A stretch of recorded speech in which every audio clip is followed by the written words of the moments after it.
Okay, today we're here at the Not Scary Farm. Well, the first day of Not Scary Farm is actually the daytime.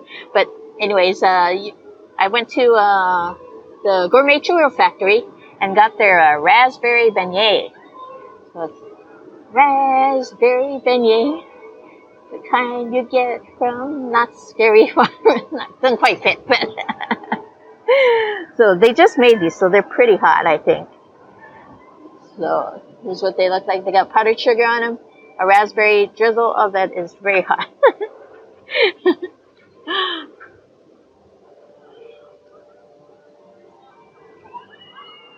So they're kind of flaky and kind of crunchy on the outside and fluffy on the inside.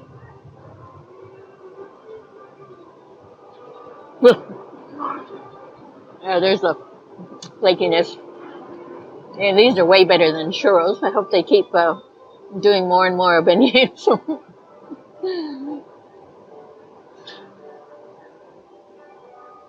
This would probably taste okay cold too.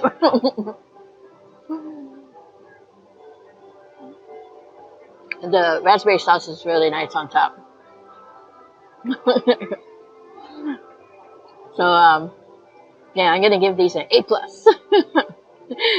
They're really good. The beignets are much better than their churros, even their funnel cakes. And this was $10, so you get 4 or 5 of them. So not too bad. It is a theme park. So yeah. Anyways, yeah, come and get these. These are really good. If you're looking for a dessert type of thing or snack, get these. And today it's really empty today in the park. Probably because it's Thursday and school's in session, and even though Scary Farm's at night, it's not happening yet. Yeah, I've got about another hour, I think, till they kick us out, and we have to come back in again. So anyways, yeah, please remember to like, comment, subscribe, and click on the notification bell, and click on all so you get notified every time I upload a new video. So I'm going to take another bite, and I'll see you in the next one.